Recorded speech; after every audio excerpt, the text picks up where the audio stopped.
Hi, welcome to the APC webinar. My name is Nicole Matthews, and I'll be available to assist with most technical issues that may arise today.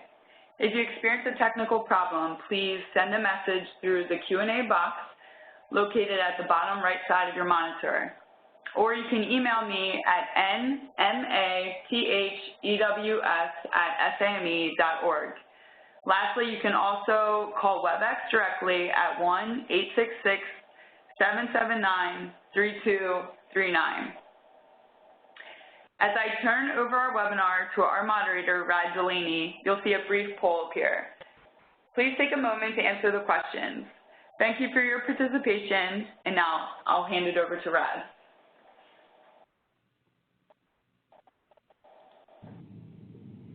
Thanks, Nicole. I'm Rad Delaney, a Client Service Lead with CDM Smith and the Vice Chair for Professional Education Programs for the SAME Architectural Practice Committee. I'll be moderating today's webinar. I hope you find our information valuable to you and your organization.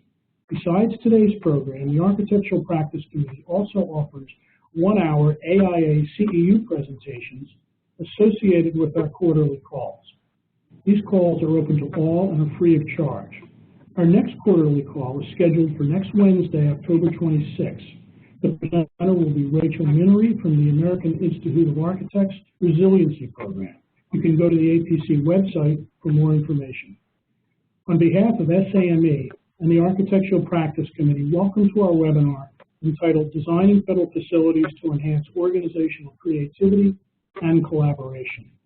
Today's intergenerational technology-equipped workforce empowers us to work collaboratively, dispersedly, and in partnership. This affects and is affected by organizational structure and facility design. To bolster and complement our most valuable asset, people, we must design workspaces that integrate technology, provide varied and tailored spaces, and enable creative interaction while remaining adaptable to operational and industry changes. Today's presenters will be Jose Merguido, AIA, Chief Operating Officer and Partners as Kovach Architects, Mike McGuinn, AIA, Lead AP, Federal Program Manager and Principal as Kovach Architects, and Steve Williamson, PMP, current U.S. Army retired, Strategic Partnerships and Government Relations, Kovach Architects. Also, Tom Pallas, Senior Associate, Booz Allen Hamilton, and Christine Hargreaves, AIA, Lead AP, Architect, Program Manager, CH2M Hill Military Government Facilities. And today is not the only time we'll be hearing from Christine. In their November-December issue, the Military Engineer will be publishing an article she authored on designing military intelligence facilities to enable mission effectiveness. I'm looking forward to today's presentation and to your questions and commentary afterwards.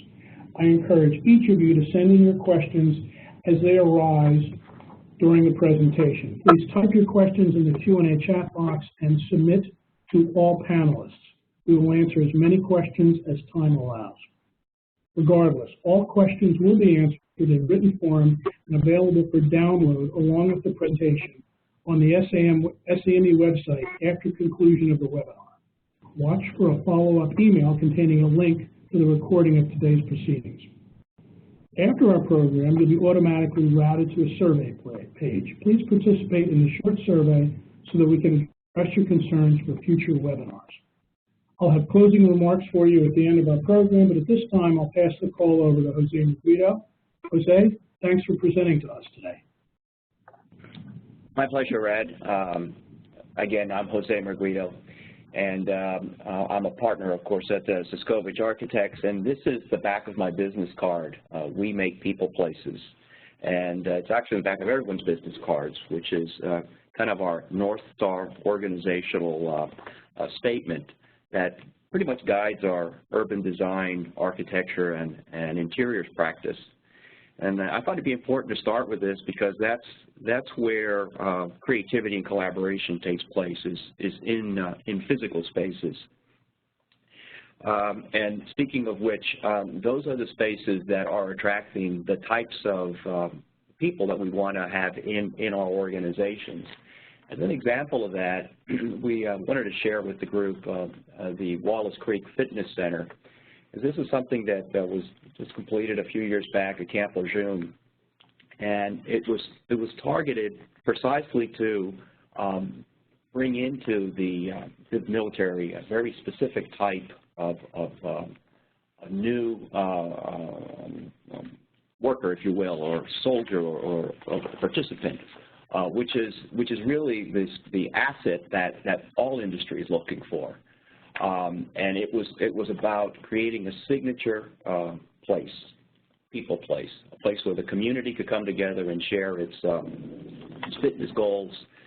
It's cross-generational. It brought every age group into the facility.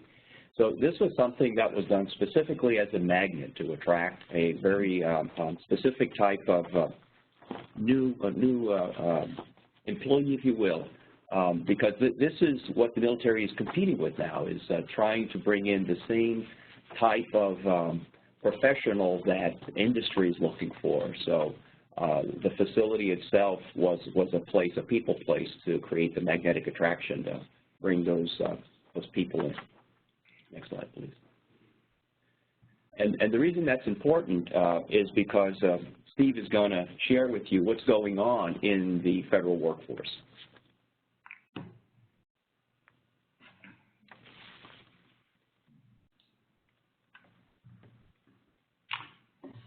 Thank you, Jose. I really appreciate that setup. And so what I'd like to do, folks, is I want to set this up for what follows in this presentation. Now, we all recognize that the federal government is facing a workforce gap. As many of the long-term employees with expertise and experience are retiring or becoming very close to the retirement age.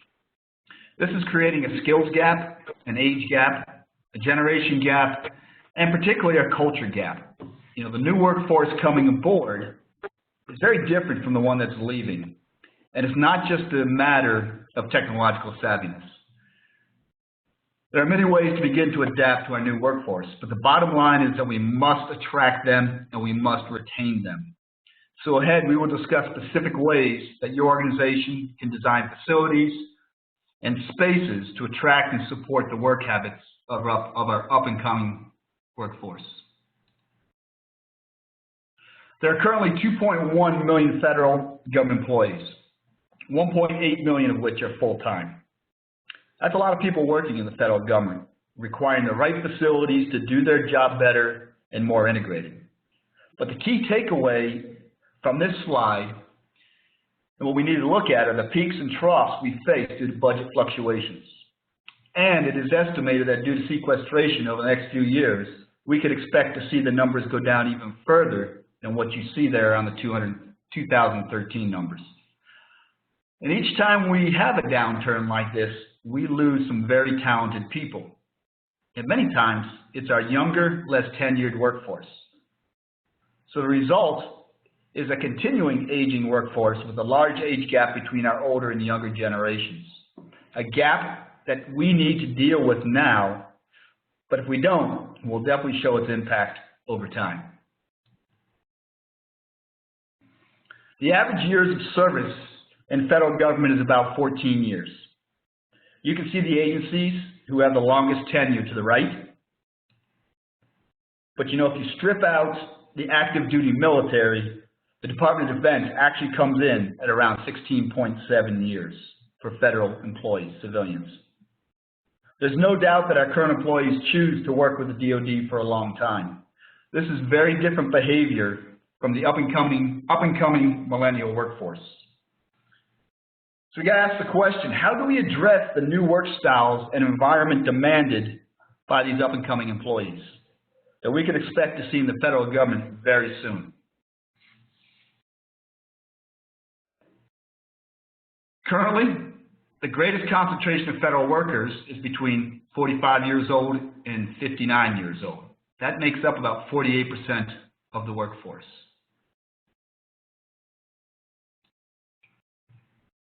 Right now, only 27% are under 40 years old. And if you look at it closely, only 17% are under 35. That kind of gives you an idea of the age of our workforce.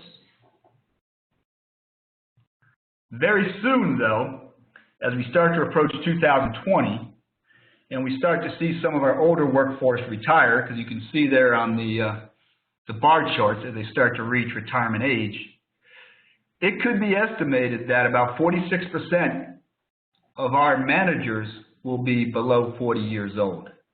That's a huge change. That's going to bring some significant, interesting dynamics to the way in which the federal government does work. So what's the impact? We have a huge workforce generation gap. Two generations who fundamentally approach work very differently. They lack the understanding, they lack collaboration, and they're not sure how to work together. But most importantly, as this slide depicts, they really lack the ability to communicate in the same language. So this is where we want to get to. Obviously working together, because all said and done, we work better together. So what we want to do is we want to see an intergenerational workforce blended as one and working together. And as we'll discuss throughout the presentation, we'll talk about how you can design your facilities and workspaces to support this critical goal. Because basically, your organizational success relies on this. Jose, let me move that back to you.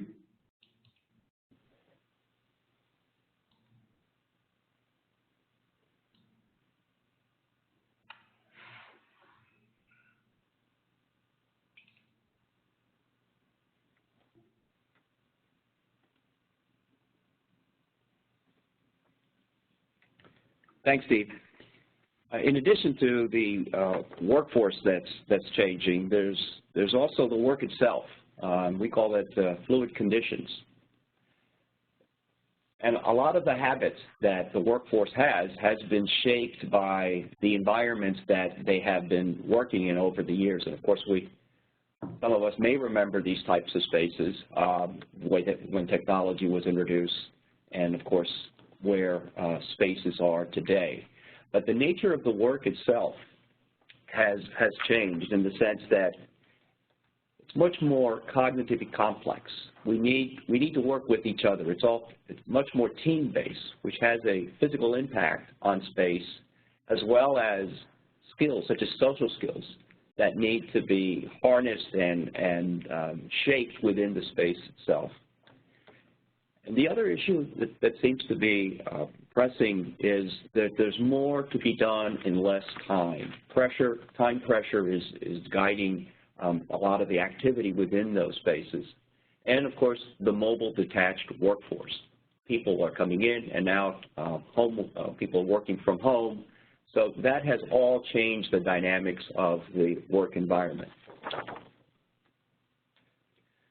So the challenge to industry has been to come up with a leaner, more agile environment, less square feet, have an awareness of the continual competition by the competitors in the market, and flat structures, less hierarchical, decision authority across various different categories.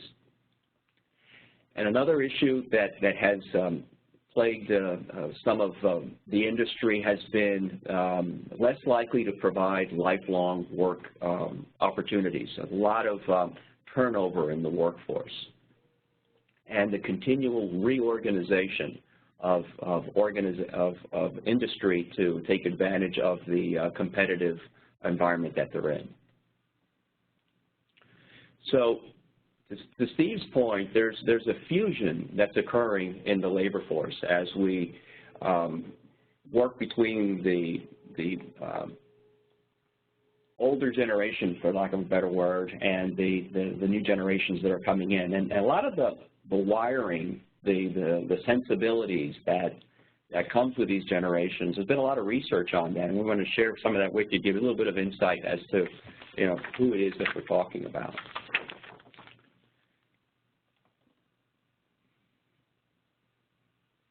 This is the generation I belong to, baby boomers. We were born before 1960, and there's a series of cultural dimensions that we all seem to have, that hardworking, work-centric, We're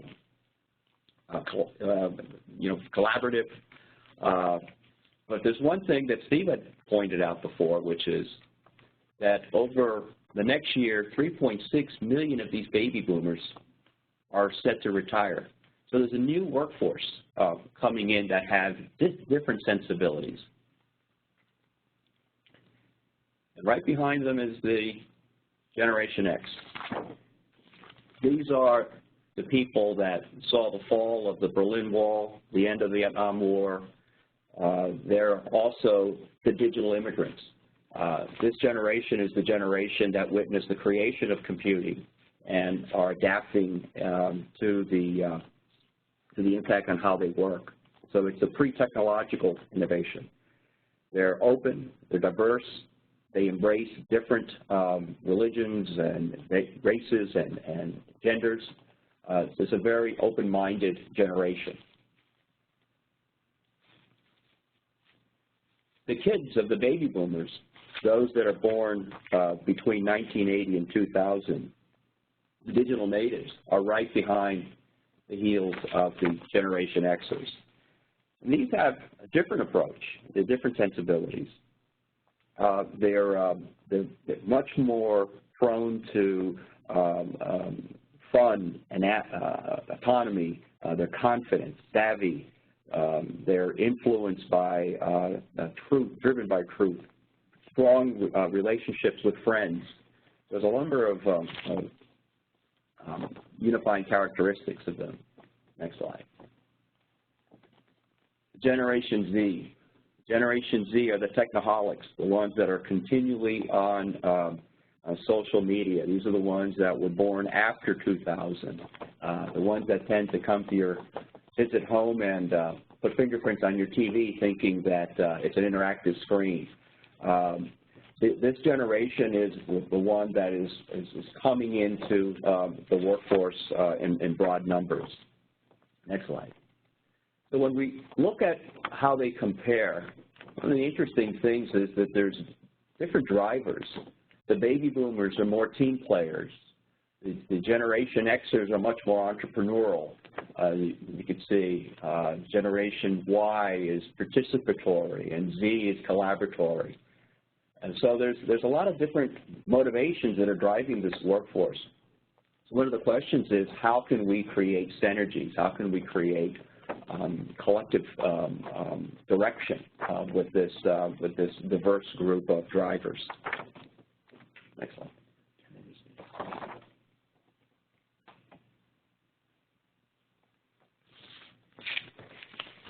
And with that, I'll turn it over to Steve to tell you some of the federal contracting challenges. Thank you, Jose. I appreciate that. And you know, we've addressed kind of the workforce challenges that some of our organizations are facing, and some ideas about what we can do to address them. And we're going to go even further down the road as we start talking about facility design and space design. But before we get there, obviously we're talking about federal facilities, and which means we always have to talk about the challenges with federal contracting. Many of you already know these issues and love these issues, and I'll put quotes around love. While there's so much that we'd like to do to design and build facilities to address the changing workforce and the changing demands, we are all still beholden to the laws, the regulations, the procedures, and the federal contracting process. We can never forget that.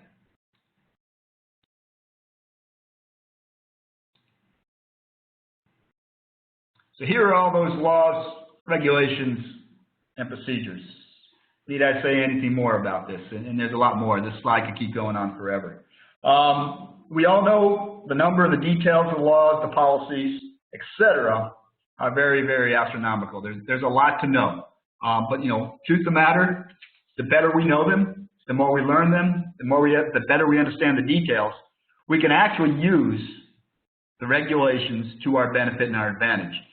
And when Mike McGuinn steps up, he'll talk about some of the concepts that you can use on how to utilize the space that some of these regulations outlay based on federal requirements.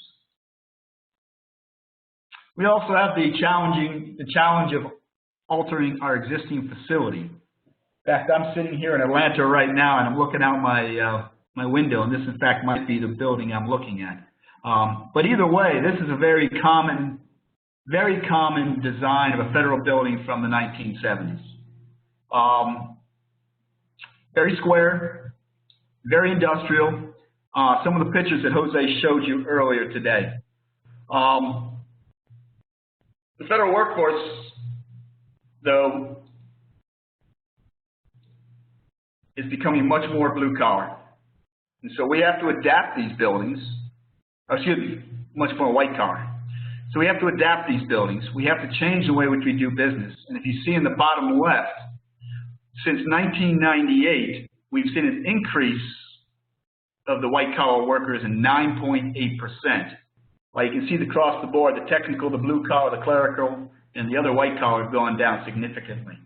That means not only do we have to address the change in our workforce, the type of workforce, the culture of our workforce, it's also the type of work that the federal government is doing. And of course, we have to talk about technology adaptation. In some cases, the government does a great job. In most cases, they do not. Change continues to come at us rapidly. Technology is constantly changing and improving. And we must decide what technology to adapt.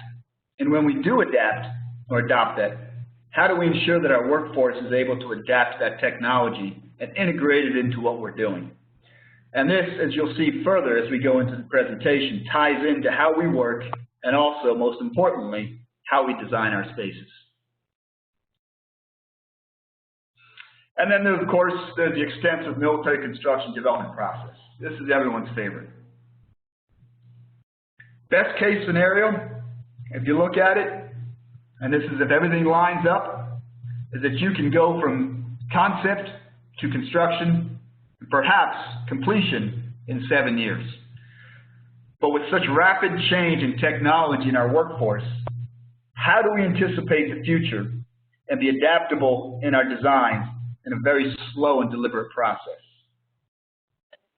So all these challenges exist, and all these challenges we must deal with. They're all going to continue to restrict the design and construction process. We've learned how to address and mitigate them to some degree as we've been going through our careers. But we hope in the rest of the presentation we give you some ideas that discuss concepts that can take federal facilities to the next level to enhance the creativity and collaboration of our organizations. And Mike, I'm going to transition this to you. Okay. It's actually me, no?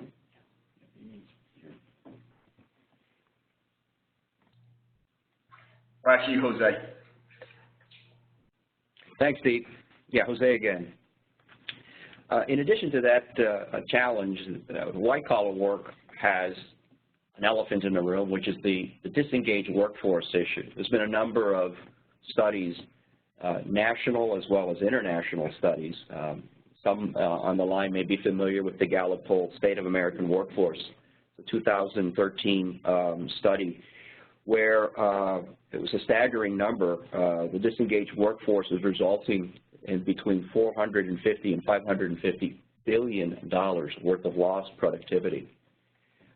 So it's a significant number. The McLaren Group, the Washington consulting firm, did another parallel study, which was interesting.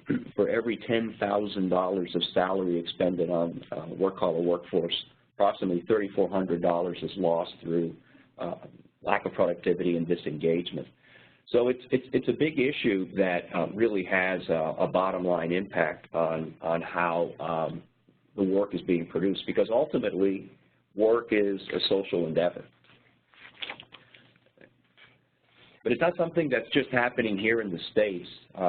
One of our partners that we do quite a bit of work with, Steelcase, did an international study, and it occurs across industries and countries. 1 in 3 of international workers are also disengaged.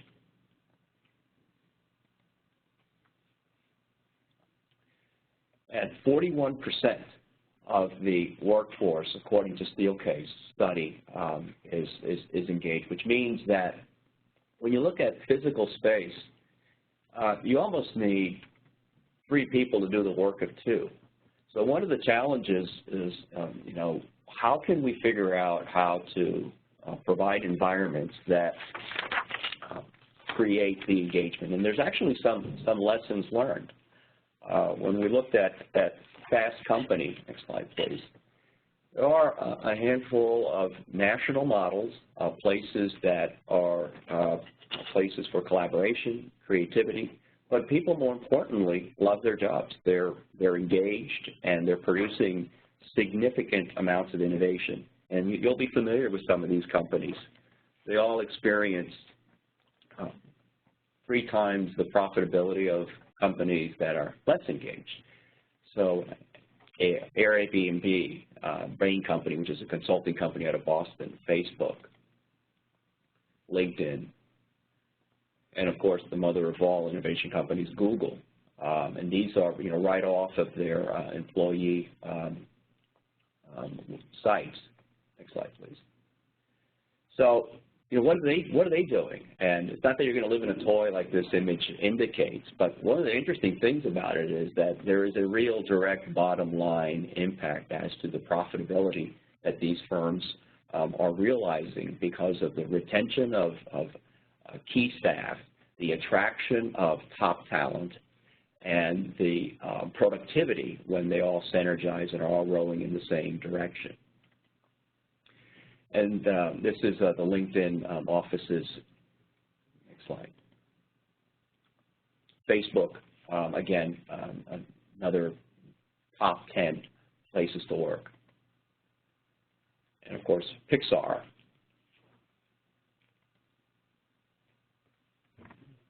And speaking of Pixar, Jobs was pointing out that the father of innovation almost is great things in business today are never done by one person. They're done by a team of people. So what we were thinking and what we've been doing in our work is figuring out what are the common elements that these organizations have. And one of the things that came to mind was that there's 2 types of vision that primarily are guiding business. One is, of course, the North Star, the big picture, the direction, which way are we going? That's provided by leadership. And then, of course, the telescopic thinking, which is understanding the details and how all the pieces come together. But in these companies that are these innovation companies, there's this kind of thinking which is the kaleidoscope thinking, which is taking bits and pieces of both of those extremes and recombining them, providing a kaleidoscope-type experience that stems the or provides the innovation. Next slide. And that's something that Rosabeth Moss-Cantor from the Harvard Business School's, the Center for Innovation, wrote about, for those of you that may be familiar with her writings, which is trying to take combinations of different types of thinking and bringing them together to spark that innovation that requires business to continually reinvent itself and be competitive. And it's also the kind of thinking that we've all read about, design thinking, where you go through that brainstorming exercise to eventually narrow the thinking down to a more linear process where the innovation can be commercialized. One of the things that we found was that there tends to be places where a lot of this is happening naturally. And Ray Oldenburg, the sociologist, of course, wrote this book maybe 20 years ago, the famous third place, and we're all familiar with the Starbucks phenomenon, which is where we came up with this concept and has done quite a bit of research on it, which is the phenomenon of the third place. It's not work and it's not home. It's that interstitial type of a place. It's a place that promotes the exchange of ideas, that very kaleidoscopic thinking that I was mentioning. Also brings together a place of a shared community, people with like values, which creates the social bonds that could help bridge some of the generational divides that we had been talking about. There are also places that provide the rejuvenation to continue on working, especially in work environments that have extended hours and the 24/7, 365 work schedule. And these types of third places are flexible enough where no matter what time of the day, you can come in and plug and play. And it provides also a place that fosters creative and intellectual development. So he wrote, these are all pieces of this great book. I highly recommend you guys pick this up. Next slide. But there were three basic ideas that seem to be constant through all of the examples in the book and had to do with the whole notion of hosting. A hosting characteristic is what drives you to go there. What is it that you're doing? Is it a technology connection? Is it a cup of coffee? There's a purpose to go there. Also places that have distinct ambiances. So the experience itself is important to differentiate from the rest of the environment. And then, of course, technology, it has to be ubiquitous. So that's the place where you connect. So, Mike, can you pick it up here? Yes, I'll pick it up from here. Thank you, Jose. So what we wanted to do is share some more the sort of practical application of what we've been talking about and how these factors all kind of come together for the different pieces of a facility and shaping the spaces that we have. And one of the things that I wanted to reference was a quote from Chris Flink from the Studio D. And one of the things that he was talking about was that the space and this, that the business occupies is the body language of the organization. How does it promote a certain culture and a certain identity? What that related to was the ability to recruit and attract and keep top talent. And that's what we were talking about early on, where there's going to, there is and there will be further a generation gap within all of industry, but also within the federal market and the federal workforce. And how do we start to deal with some of those conditions and affect change in our facilities to, again, be able to recruit, attract, and keep the best talent? And that goes to the new ecology of the organizational creativity and collaboration, and creating those spaces where people love to work. So the facility then acts as another tool to recruit and keep that great talent. So we're going to talk about some of those individual factors as we get the next slide to go. There we go. So the organizational third places that we talked about and as they started to discuss was the interstitial spaces. What does that mean in federal marketplaces? Because as we've been talking about this and Steve introduced the sort of time frame that the procurement and building process happens is over an extended period of time, yet our workforce and the work is changing at a much more rapid pace. What we found and what we're going to present today is that the spaces of these third places can happen within the interstitial spaces, the areas of connection, areas of circulation, and so forth, so that we can affect these changes now and they're not 7 years out. We'll talk about those and present some of those items. The social connection platform and how everyone connects within these spaces is very important, and again creates a new identity of how we can bring the cross generations together. We'll talk about that in each of the items. Obviously fluid technology, and we'll talk a little bit about future proofing. Technology continues to reinvent itself over and over again, and that's not just about Wi-Fi connections and wireless and so forth, power and so forth, but even the types of technology and the way that allows us to again connect, and we'll go over some of those.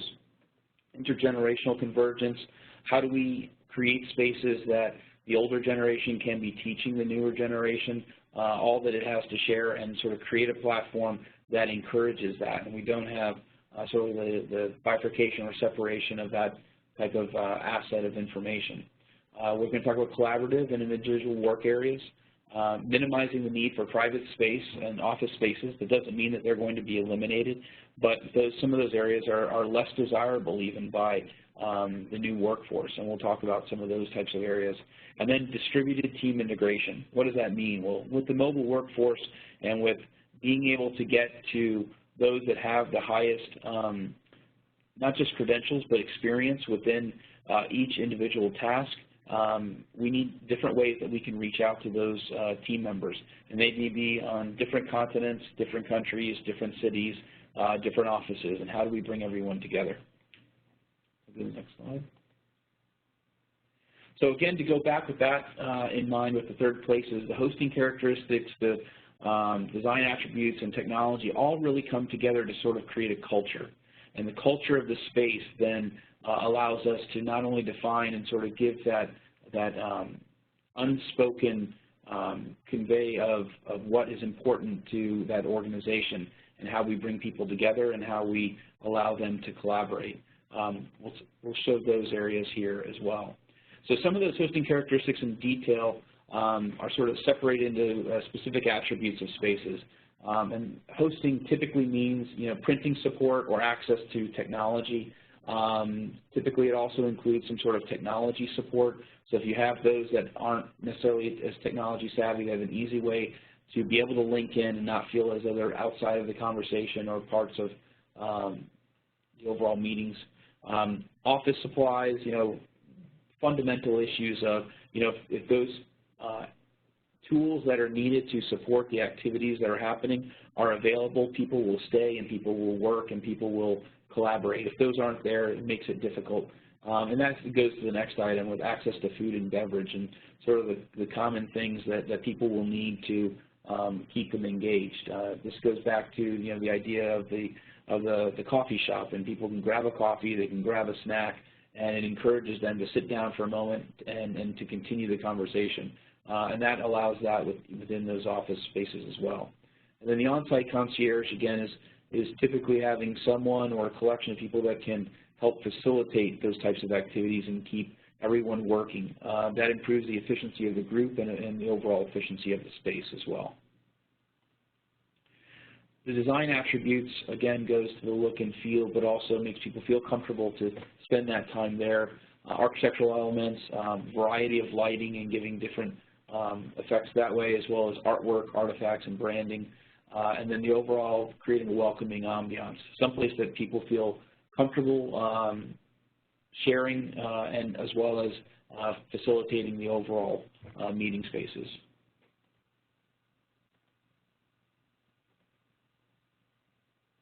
Technology integration, as Jose mentioned earlier, is absolutely critical in the way that we communicate now. Less and less people are picking up the phones. More and more people are picking up, are sending emails or texts, and or then finding ways to communicate either through their devices. And that lends itself to, as we see here, with some of the areas where everyone has a computer in front of them, they have access to multiple screens, and the ability to share that information and present. They're not only developing content, but the desire to share that content throughout, not only within the office, but then across the phone lines. Presentation support, electronic scheduling to make sure everyone has access to those areas is important, and then content sharing tools as far as providing the types of technology that allows everyone to be able to link in and then link up together.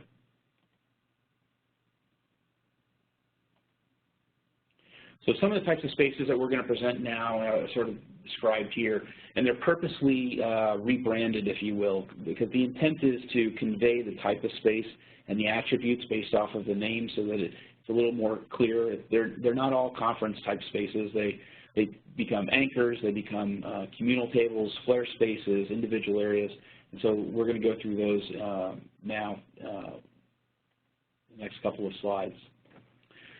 So with the advent and then move towards more mobile and commuter type workforce, the anchor space has become something that has a sort of unique identity, in that it's not a dedicated space for any one particular person, but allows them to be able to come in and have access to the technology and the resources and the community, if you will, of the office. You can see here, even in this image, providing for the recognized condition of, different types of workforces needing different functions as far as, maybe a single mother or a mother that has a child that needs to be picked up and sort of anchored in that time frame, allowing them to meet and have the flexibility to work that around their work life. One of the things that we have been talking quite a bit about is a work lifestyle. And so this facilitates this option to allow you to get the best talent with the best information and the best ideas, regardless of their family condition and other circumstances.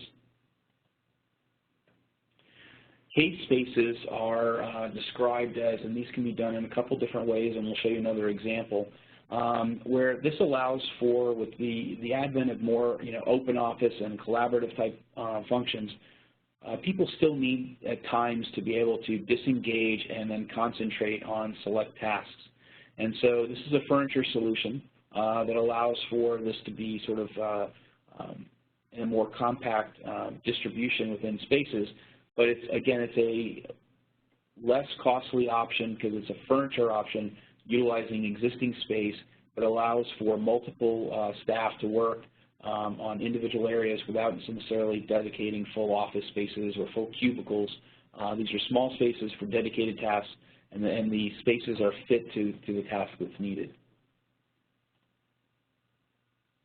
This is another example of sort of how those areas can then be combined together. So the previous one could be an old lobby space or another open office area, and this one might be able to be part of a circulation space or a widened corridor.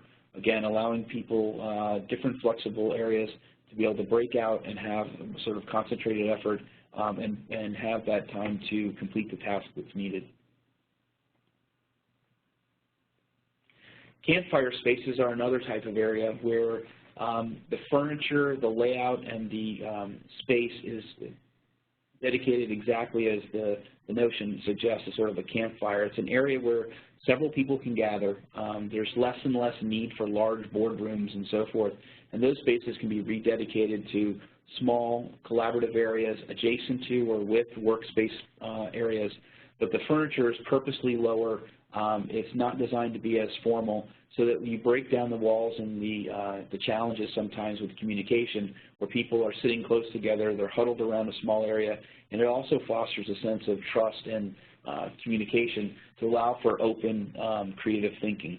And so this is one type of space that we have here, and we'll show another example of a campfire area here, where tables or other pieces of the furniture and equipment is designed to, again, foster collaboration and allow for multiple ways of communicating between small groups of people.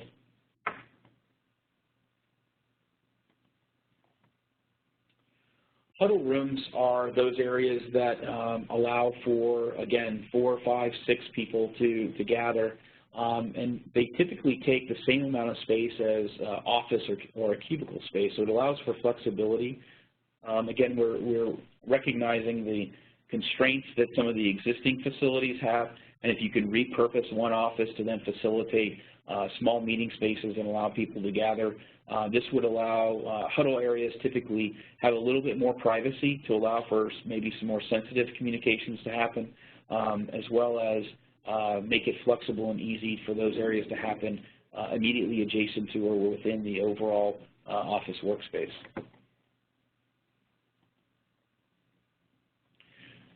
The open kitchen.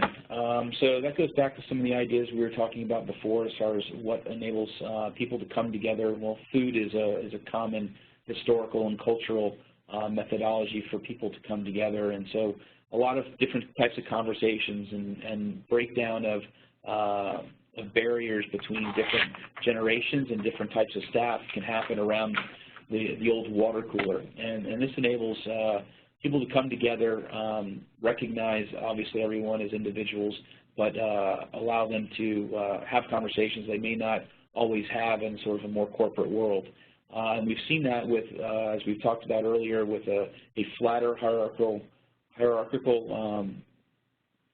structure for companies and for business. We recognize, obviously, there are certain pieces to that within DoD and other functions, but we're seeing more and more that's becoming flatter and allowing for more open communication. And that's the way that younger staff can sort of take advantage of the assets of the history, experience, and information that some of the older generations have. And these become areas that people traditionally feel more comfortable sharing and participating in. A larger example of that, and more formal example, is the next slide, which is sort of the work cafe. So that's sort of the adaptation and maturation of the open kitchen to where you actually might have sort of a kitchen area and then sort of an enlargement into adjacent workspaces that can be used for dining during certain times, but also can be used for collaboration and meeting spaces. Again, facilitating options that are a more relaxed atmosphere that allow people to gather and to share information. Rejuvenation spaces we found, and a lot of the research that we've seen, people need a break every once in a while, and it's more than just a break room, but they need an area where they can recharge, reconnect, and take a break from the sort of the heavy type of work, mental work that they're doing. As we talked about before, the type of work and the way we work has changed and will continue to change, and so these spaces offer staff the ability to take a break, clear the mind, change their posture, change their location, and a lot of times that is sort of the advent and what fosters the highest ability of creativity and collaboration within our staff. Communal tables and desking allows for a couple different options to happen, and here you can see a group where they're maybe have been working independently in their temporary desk locations, but also allows groups to come together and work collaboratively and adjacent to each other without necessarily upsetting or changing the way that the office works, allowing for not only communication, but the ability to physically share ideas and link in together through technology. The Culdesac space is typically these areas are not necessarily buried within the office areas, but can be shared off of open circulation areas as well as adjacent to large gatherings. And this can allow for both independent use as well as in shared use.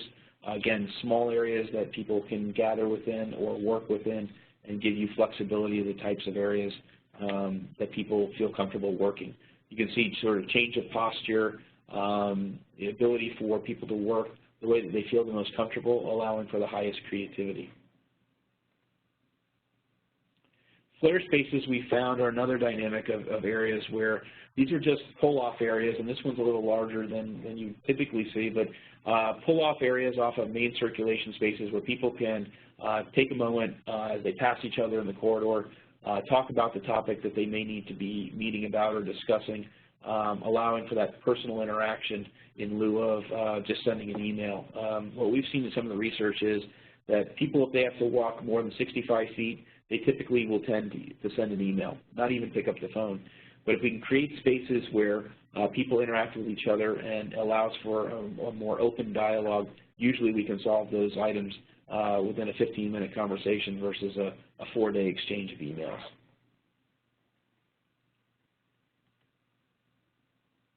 Here you can see those spaces can both be flexible to be more formalized and group meeting areas that can be closed off, or can be just, areas where they gather and are solving a problem on the wall so they can figure out and share within the overall community, allowing for others to participate as well and bring in multiple participants.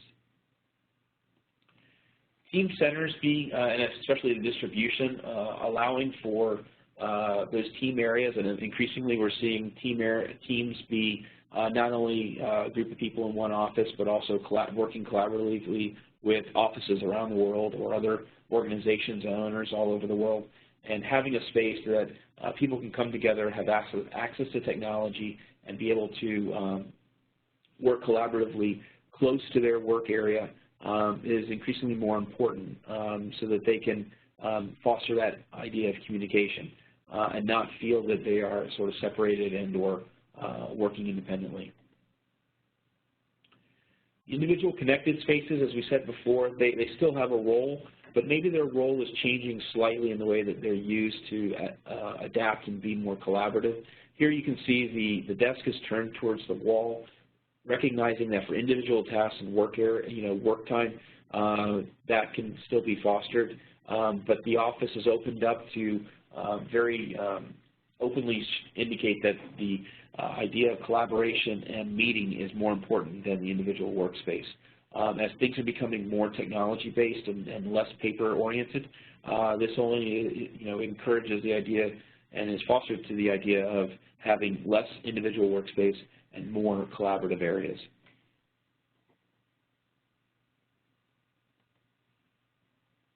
So open spaces, less walls, lower square footage overall, and lower cost are all the possibilities of where workspaces are going. These opportunities allow you also to be tailored and specific to the mission that's happening and is needed. So furniture solutions and office spaces have a lot higher role in how those spaces are defined, but that gives you flexibility so that those areas can be changed and meet the mission that's needed. Technology integration, there's lots of different opportunities, even utilizing older equipment and furniture with some small ideas as far as making technology more accessible. Providing for the varied and tailored and adaptable spaces, you can see how meeting areas can be switched out, individual workstations can be utilized, and sort of given that the flexibility within an overall space, general lighting and so forth. This area can be reconfigured in multiple different ways to be utilized for the specific needs that are required. Some of the more common spaces that we can see even in very current buildings, if we can leverage common areas and service areas for some of these functions, these are spaces that maybe are a little more underutilized in our existing facilities, and they present great opportunities to incorporate and sort of set the tone of the building and offering for collaboration and creativity right at the front door.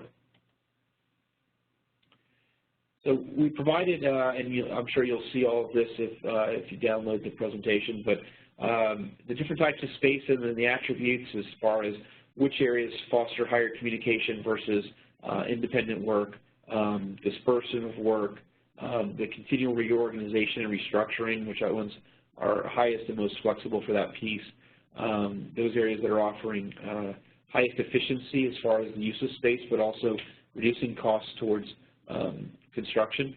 And then we move all of them, generally improve the quality of the work life and lifestyle, and improve the ability for recruitment of the new generation of workforce. So with that, I'll turn it back over to Jose to wrap up with some of the takeaways. Well, thanks, Mike. So as Mike was pointing out, and it's the first one is, of course, a cliche, is people are our most valuable assets. But especially where Steve was picking up, there's a lot of new people that are being introduced into the workforce.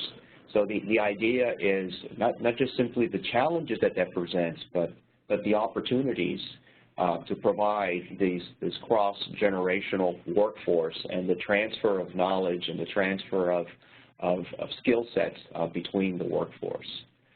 And recognizing that the people have a lot of choices as to where they're going to be spending their time and contributing their passion. And the space really needs to raise the bar as far as attracting and resonating with specifically the younger group of people that we've been focusing on that have different work habits that may not be as comfortable in the cubicle. In addition to that is what happens when that workforce fuses and you start creating that synergy into a unified workforce, working better together than apart. So what we tried to present today was the ecology that we believe and we've been utilizing to make this happen in existing facilities. It's been intentionally biased in furniture solutions because we know that that's the easiest way to jumpstart this type of program. But we've realized also that it also has a bottom line impact in increasing productivity and also lowering perhaps the need for construction costs in subdividing space and fragmenting space, and ultimately create environments that are engaging, innovative, and provide better working solutions that could be implemented to make our businesses and organizations thrive and prosper. So with that, we'll open the floor to questions. Rad, maybe you want to wrap it up for us? Sure. I think we've gotten a number of questions from our audience. I will go to the first bunch of those, and then we'll see if that generates some additional thoughts. But the first one is what is being proposed adaptable to be implemented within current approved programs and budgets? I mean, you've spoken about a lot of things: the cave, the campfire, the huddle. Frequently, that runs up against a space program that comes from the federal government. How do you merge the two, and how do you deal with those at the same time in the same building? Hey, Rad, before we jump into Q&A, I'd like to bring Tom Powis and Christine Hargreaves back in the round, give them an opportunity just to offer their expertise and experience in the topic. Great. Christine?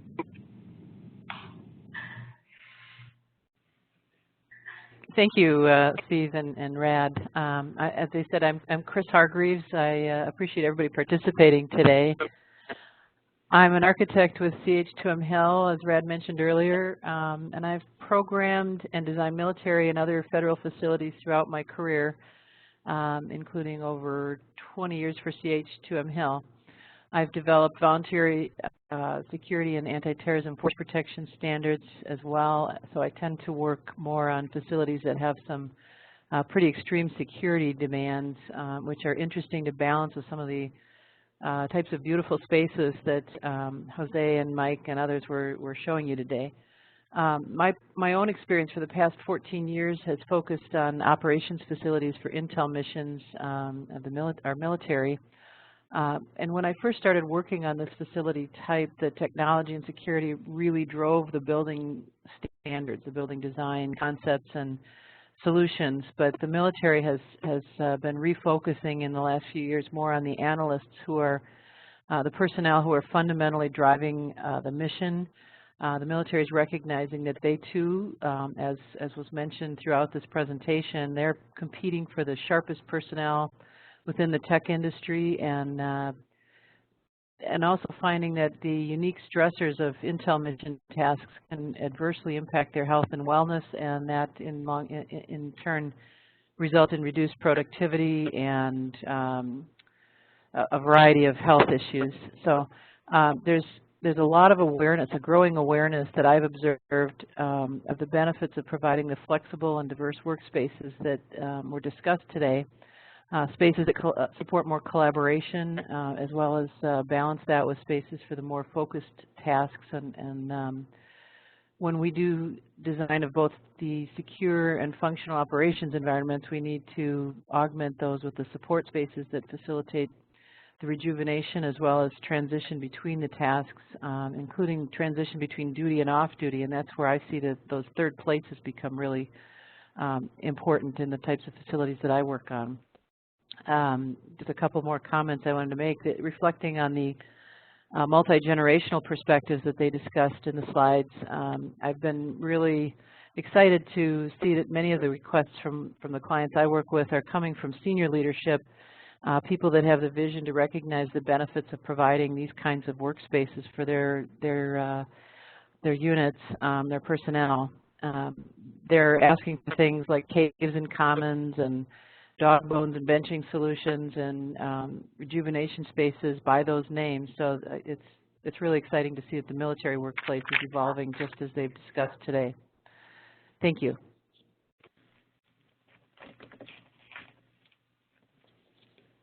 And this is Tom. Tom, is there anything you'd like to add? Yes, I'm here. Thank you. And I appreciate everyone's time today and getting the opportunity to speak. My name is Tom Palace. I'm a senior associate with Booz Allen Hamilton, and I'm responsible for our firm's work supporting the Army Reserve component installations. We're not any firm. We focus more on facilities policy, facility strategy, portfolio management, and those sorts of things.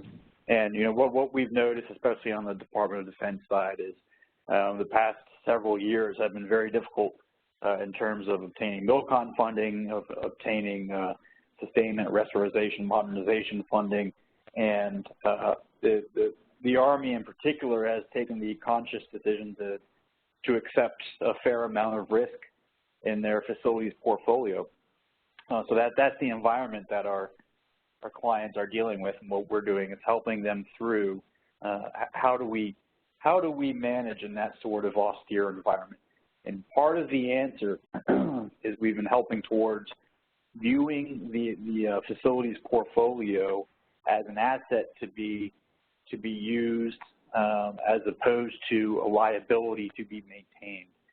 And what I mean by that, there's various initiatives and trends coming out for the government to use their facilities in ways they haven't really thought of before that generate some sort of value.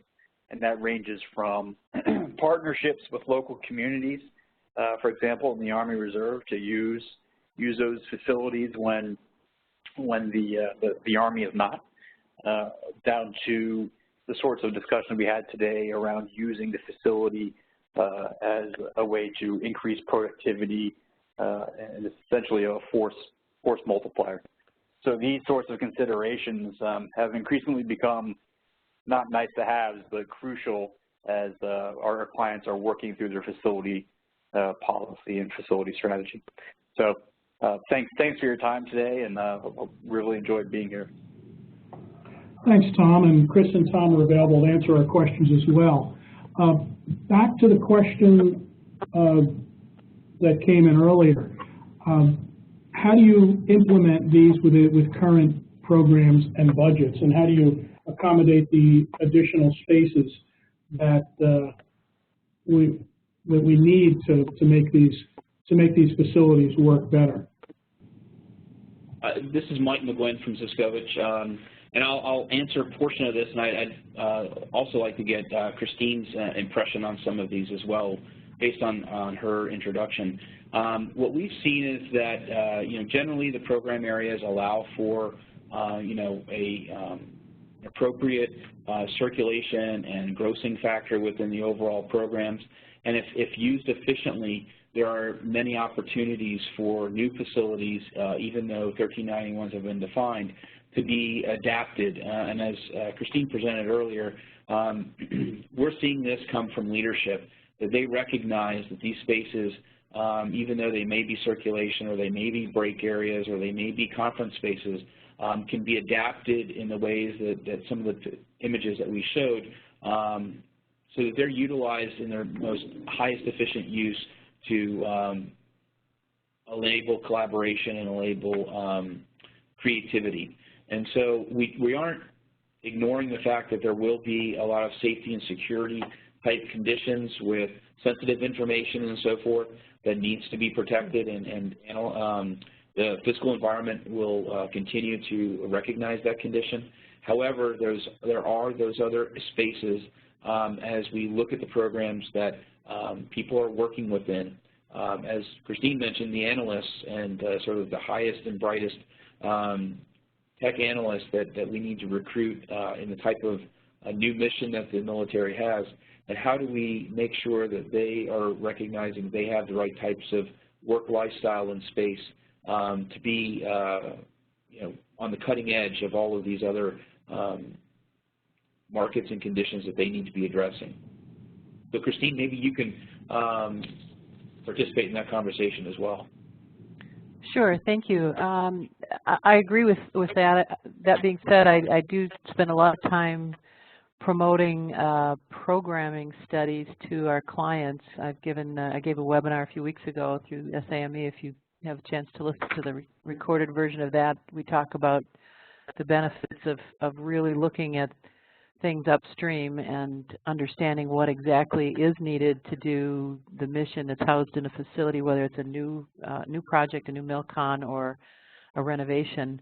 I'm currently working with several Air Force clients, for example, and we're doing feasibility studies of existing buildings to determine how best to implement some of these very concepts, as well as the secure operations environments that are needed within buildings that were really not designed to support those. So we help to define what those requirements are, and that helps us give them the budgetary information needed to defend their requests. So that advanced planning is really important to ensure. You can't do a military intelligence facility for the same budget that you do, a storage building or even a typical administrative office building. So that recognition is really key. I think one of the other pieces to that is that for those existing facilities and areas that are being adapted and modified, as you mentioned, there are some of those that provide certain constraints. We purposely showed a lot of images of the types of furniture and equipment that can be utilized in any of these types of spaces that will adapt the functions to meet some of those needs. So furniture also plays a large role in the ability to shape those spaces as well. On that topic of furniture specifically, we had a question about that. What are the options? Do you have the availability within government contracts to go to the appropriate vendors for these furniture and equipment options? This is Mike from Ziskovich. We've seen most of the furniture vendors and industry moving towards having options similar, just like what we presented. We showed a lot of images of Steelcase, which is part of the an approved vendor for any of the DoD work. But we're seeing this throughout industry. As Jose presented, there's multiple options and ways that people are implementing these types of strategies across all markets. And so there's multiple vendors that are available. If anyone wants something in more particular, we'd be happy to sort of answer and provide more information following this presentation as well. Hey, Mike, if I may add on that too, this is Steve Williamson. Actually, if you go back to some of the regulations that I presented, I think it's back on slide number 24, there is actually a GSA regulation that, and interestingly enough, is really presenting some of the similar concepts that we did. Yeah, I think it's right there in the middle. That one with the brown there. If you really through there, they actually start to begin to talk about the need for that type of furniture, that type of space. So I think they recognize the changes. It's just that we need to start finding the vendors that can support the contracts that can actually affect these changes.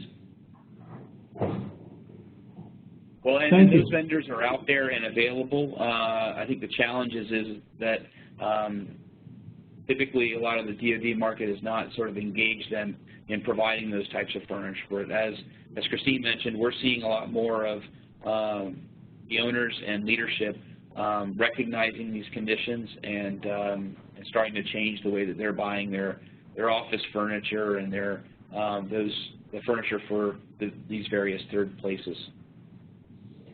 If I could chime in there too, GSA is really kind of leading the way. They've renovated their headquarters following a lot of these concepts, and they're willing to give tours to folks that have federal customers that might benefit from seeing how the workspaces can be put into action. And they also will customize some of the facility standards especially for military customers that don't normally use GSA standards, but they can give examples that are real world and how it's benefiting productivity in their own workspaces, how the flexible furniture systems work. One other comment on that, there's a lot of different systems on schedule, on the GSA schedules that our military customers can tap into.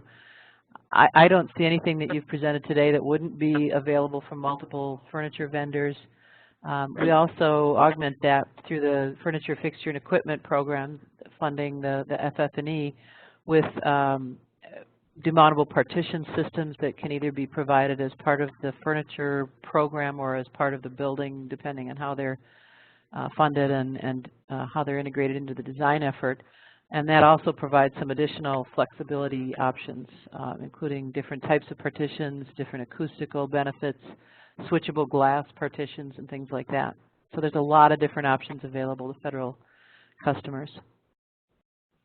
And to add to that, mentioning of GSA, but the Corps of Engineers, their new Seattle office, has exactly the same type of activities and spaces that they've been creating. So, you know, all of these organizations that support the various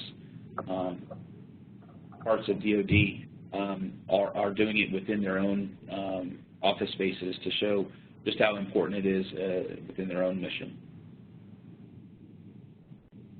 Jose, you mentioned Seattle. Are there any good examples of these spaces in the DC area?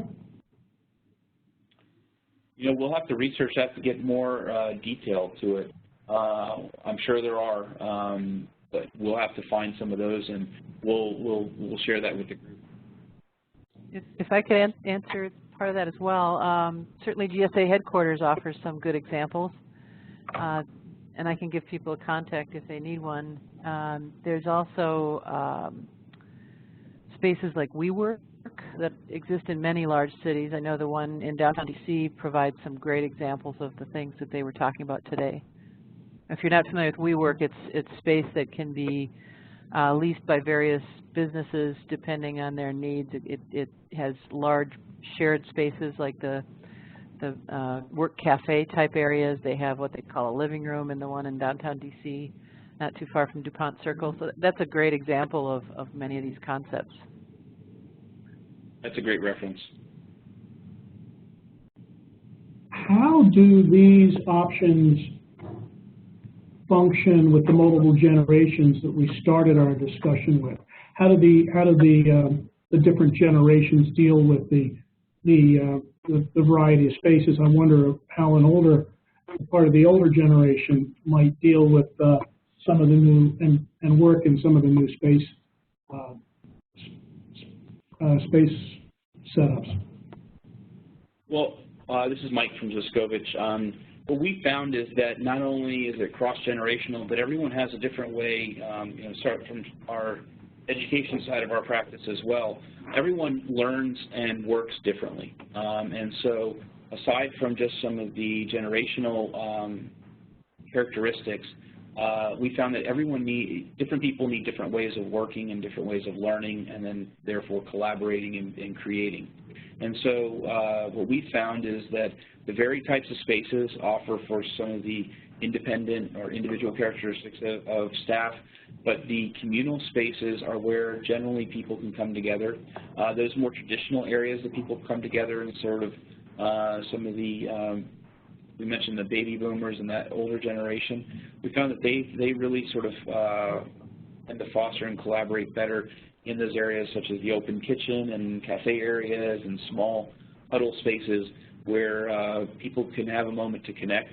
Once the connection is made, then collaboration and open communication and dialogue is a little easier.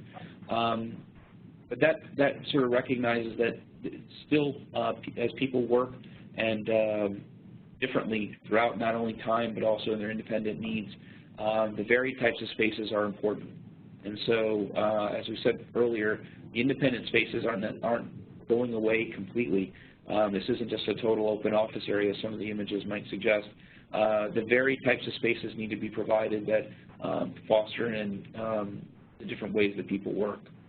Christine, I don't know if you can offer more to that, not only for the generational, but also some of the security aspects that you've seen in some of the facilities you've designed. You know, military facilities tend, to me, they don't seem to have those generational differences. I know they exist, but once the vision is established for the buildings that I've worked on, it seems like people tend to embrace it pretty quickly. But I know in other types of office environments, including our own office environment, we have one of these sort of work cafe environments, and people refer to it as the office Arby's because of the way the seating is, the older people. But you know, people are gradually getting adjusted to using it and finding the opportunities in evolving their work styles, I think. So it is different for everybody and every workplace setting, but as I mentioned earlier, a lot of the people that are senior leadership have embraced these concepts pretty enthusiastically and are excited to see what they can do with them. So, a little more detail on a point that you raised earlier, Christine. Is there anything special about the secure spaces or any special requirements for those secure spaces relative to what we've been talking about, or is it just you just have to, how do you adjust this mix of spaces?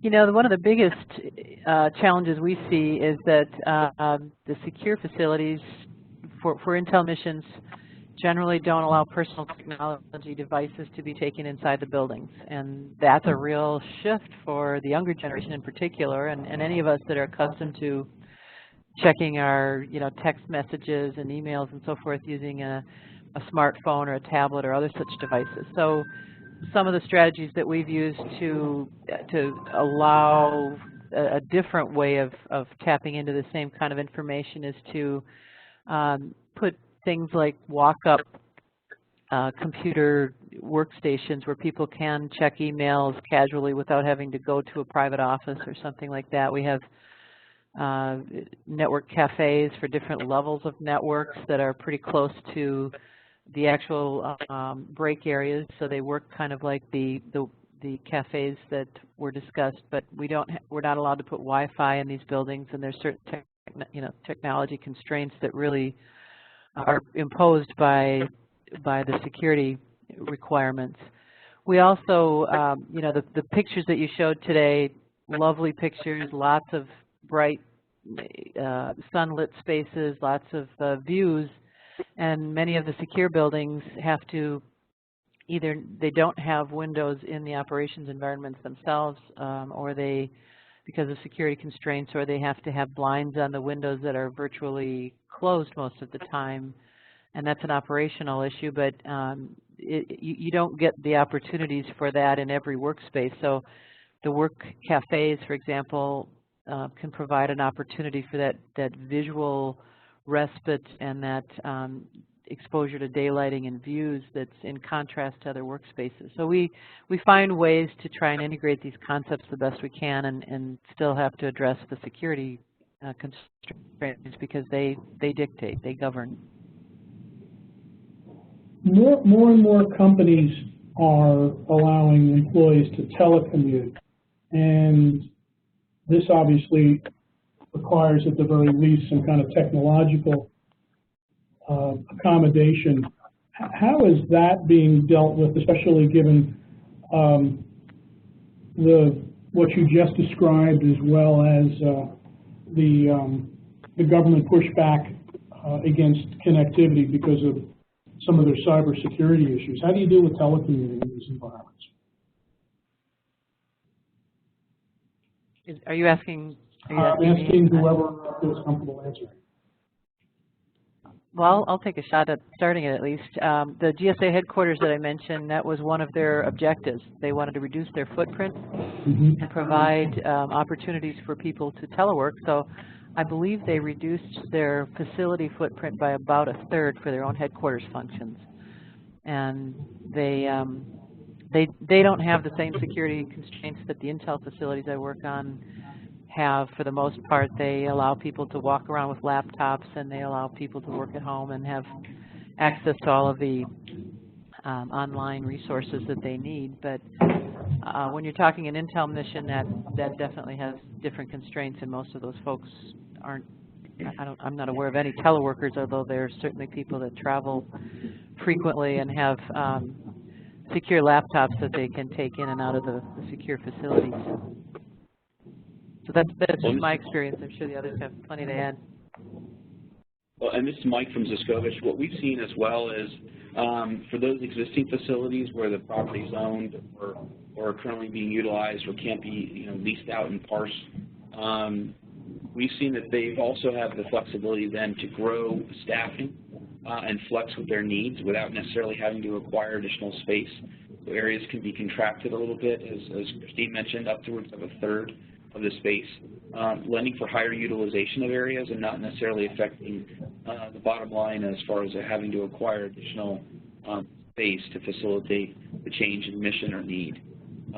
So we have seen an increase in that flexibility, as well as the overall workspaces, and Christine, maybe you can speak to that, what you've seen in some of your other options, where the overall workspaces, as they condense, they allow for more of these other types of spaces to be created. Absolutely. That provides the flexibility for people that are teleworking for the most part to come in and meet, in the campfire environment, for example, or other types of huddles or collaborative workspaces when they need to. So those become really key to that being successful. I wanted to add one other thing, though, that most federal facilities now, I believe, require a building information model, a BIM model, when they're under design. Often, more and more often, we'll see that even for renovated buildings, that we'll create a model for those. And those models have the opportunity to build in intelligence, and we're also starting to see some of our clients looking to use that intelligence to better manage their workspace and control how that, the footprint can be better utilized. They're seeing that they might have a 30 to 40% vacancy rate in private office use, for example, and they can then make hotel-type spaces and other types of spaces like those discussed today available to folks that travel frequently or just don't simply need that private office environment. So I think there's a lot of opportunity there to harness the intelligence of the BIM models to the benefit of our customers as well. Has there been any effort to quantify these changes? I know DODEA did something with their school classroom of the 21st century a few years ago. You mentioned the GSA, has any government agency gone in and, as opposed to just giving out the standard space requirements, have they gone in and how have they done it to quantify some of the things you've been talking about here? Or is this something that we're expected to do on a project-by-project basis? This is Mike from Ziskovich. As Christine presented, GSA and so the Corps and other agencies that sort of provide the program management for a lot of their other parts of DOD and the federal government are utilizing within their own areas, but they're also taking those lessons learned and sharing them along with the various AEs like Christine and her group are doing as well. But we happen to have a contract with the Corps of Engineers out of Norfolk and are supporting DODEA, as you mentioned before.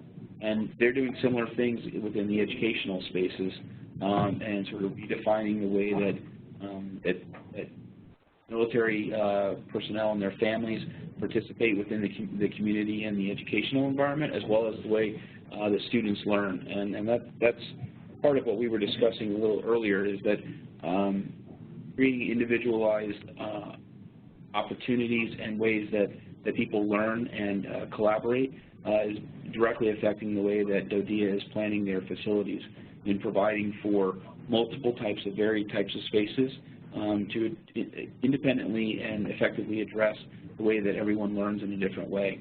And so without going into a lot of detail there, we do see that, as Keith mentioned before, multiple agencies are affecting this throughout their programs.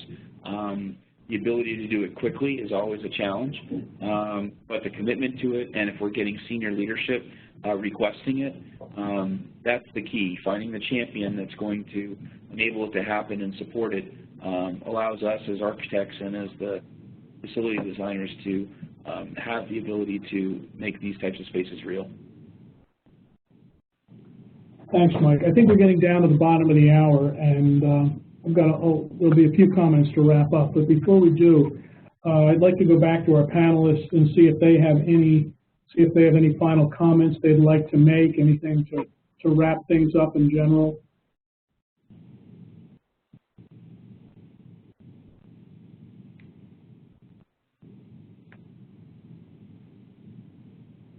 Brad, I think we're good on our side from Siskovich.